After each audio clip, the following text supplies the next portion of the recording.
આજે ડેડિયાપાડાના ધારાસભ્ય ચૈતર વસાવાના કેસમાં ગુજરાત હાઈકોર્ટમાં જામીન ઉપર સુનાવણી થવાની છે। આજે ખૂબ જ મહત્વનો દિવસ ધારાસભ્ય ચૈતર વસાવા માટે માનવામાં આવી રહ્યો છે।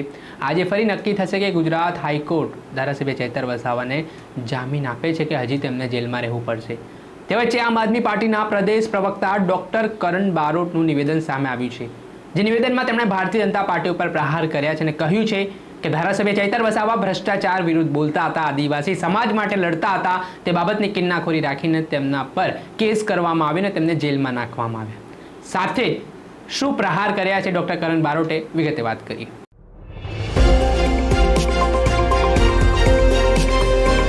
નમસ્કાર દર્શક મિત્રો, નવજીવન ન્યૂઝમાં આપનું સ્વાગત છે। હું છું ફૈઝાન। આજથી થોડાક સમય ડેડિયાપાડામાં એટીવીટીની જે મિટિંગ મળી હતી તેમાં ભાજપના નેતા સંજય વસાવા અને ધારાસભ્ય ચૈતર વસાવા વચ્ચે બબાલ થઈ હતી અને મામલો ડેડિયાપાડા પોલીસ સ્ટેશન સુધી પહોંચ્યો હતો। આ મામલામાં ભાજપ નેતા સંજય વસાવા દ્વારા ધારાસભ્ય ચૈતર વસાવા વિરુદ્ધ ફરિયાદ આપી હતી, જેમાં પોલીસે 307 તેમજ અલગ અલગ કલમો હેઠળ ધારાસભ્ય વિરુદ્ધ ગુનો નોંધ્યો હતો અને છેલ્લા 2 મહિના કરતાં વધારે સમયથી ધારાસભ્ય ચૈતર વસાવા વડોદરા સેન્ટ્રલ જેલમાં બંધ છે ને આજે ગુજરાત હાઈકોર્ટમાં ધારાસભ્ય ચૈતર વસાવાના કેસમાં જામીન ઉપર સુનાવણી થવાની છે।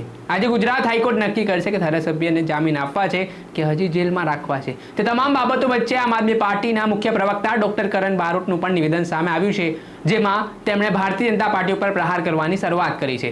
તેમણે કહ્યું છે કે ધારાસભ્ય ચૈતર વસાવાને ભાજપે 2 વિકલ્પ આપ્યા છે, કાં તો ભાજપમાં જોડાઈ જાઓ કાં તો જેલમાં જાઓ। સાથે જ આદિવાસી સમાજ માટે ધારાસભ્ય ચૈતર વસાવા લડતા હોય છે અને ભ્રષ્ટાચાર વિરુદ્ધ અવાજ ઉઠાવતા હોય છે, તેના કારણે તેમનો અવાજ દબાવવા માટે આ પ્રકારે સરકાર કામગીરી કરી રહી હોવાની વાત અને આરોપો પણ કરણ બારોટ મૂકી રહ્યા છે। પહેલા તો શું કહી રહ્યા છે તે સાંભળી લો કરણ બારોટ।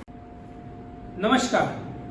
આજે ભારતીય જનતા પાર્ટી દ્વારા બંધારણીય હકો ઉપર તરાપ મારવામાં આવી રહી છે।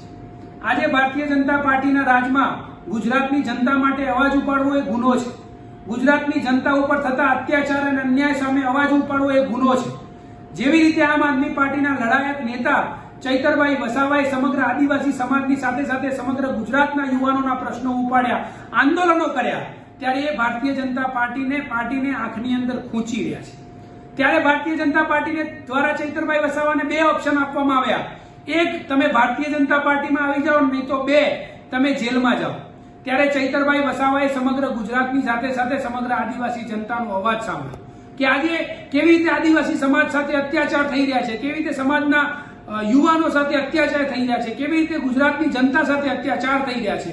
ત્યારે આજે ચૈતરભાઈ વસાવા એક લડાયક નેતા તરીકે સમગ્ર ગુજરાતની જનતાનો અવાજ ઉપાડ્યો।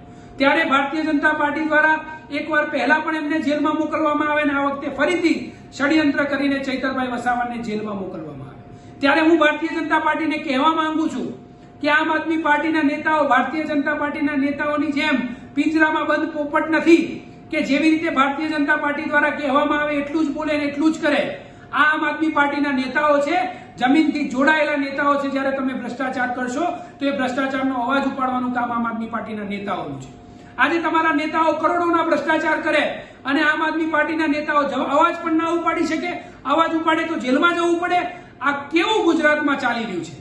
ત્યારે આજે અમે આ ભારતીય જનતા પાર્ટીને કહેવા માંગીએ છીએ કે અમને ન્યાયતંત્ર પર પૂરો ભરોસો છે અને અમને વિશ્વાસ છે કે આગામી સમયમાં ચૈતરભાઈ વસાવા જેલમાંથી બહાર આવશે અને ફરીથી સમગ્ર ગુજરાતની સાથે સાથે સમગ્ર આદિવાસી સમાજનો અવાજ બનશે, સમગ્ર ગુજરાતનો અવાજ બનશે, સમગ્ર યુવાનોનો અવાજ બનશે અને ડબલ મહેનતથી, ડબલ જોરથી આજે ચૈતરભાઈ વસાવા જેલની બહાર આવશે અને લડાયક મોડમાં કામ કરશે। જય જય ગરવી ગુજરાત, જય હિન્દ।